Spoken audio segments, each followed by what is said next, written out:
When I was at theological college, one of the tutors gave me some really good advice, which was never ever start a sermon or a talk or anything else with me.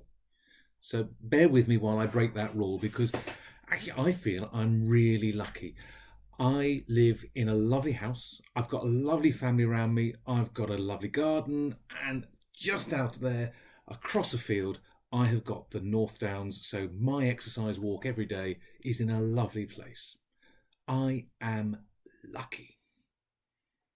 But like many others, I'm struggling a little bit with lockdown. I find it a bit difficult to do exactly what I want, what I'm used to doing. I get frustrated with that. However lovely the walks, there are only so many I can do around here. It's frustrating.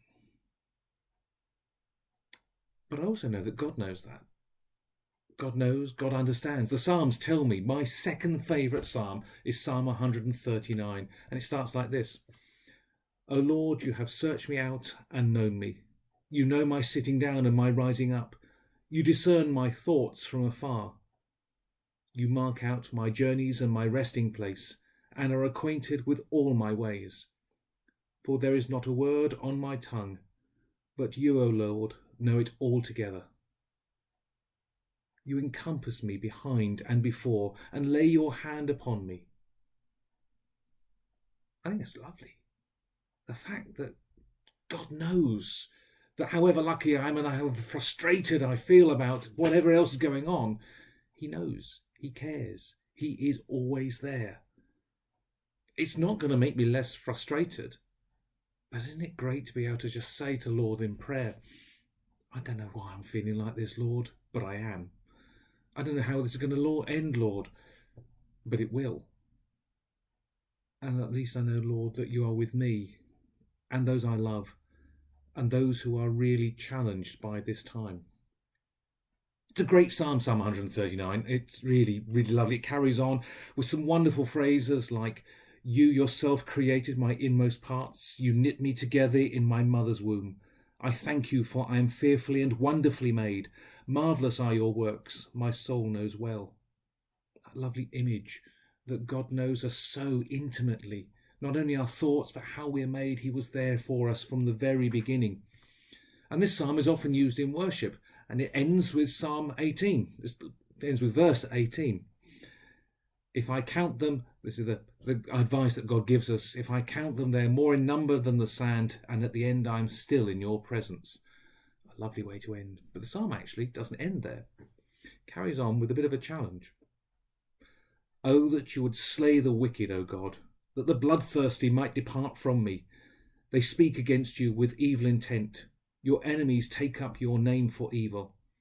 Do I not oppose those, O Lord, who oppose you?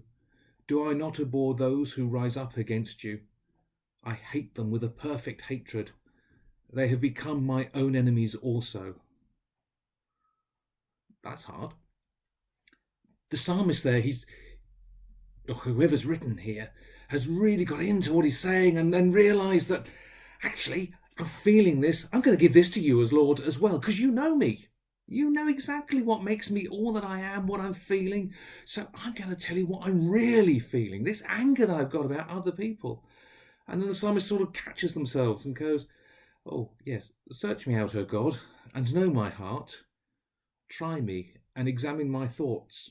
See if there is any wickedness in me, and lead me in the way everlasting.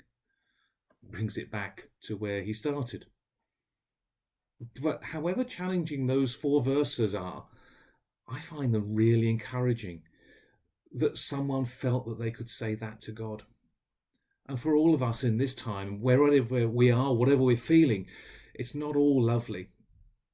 And to be able to give that to God and know that he cares is wonderful. The Psalms are full of so many different emotions, from joy through anger and despair. Some of them are a challenging read because the psalmist really, really was struggling. And the Psalms end with a few Psalms utterly full of joy and praise. For us Christians, I think there's something great about the fact that these Psalms have been used in worship for millennia. that people have been able to express how they really feel to God and know that he cares.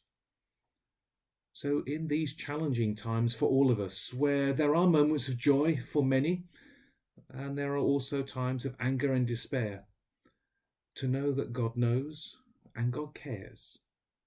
We can use those feelings in our prayer and in our worship to be honest with God, knowing that he is there upholding us.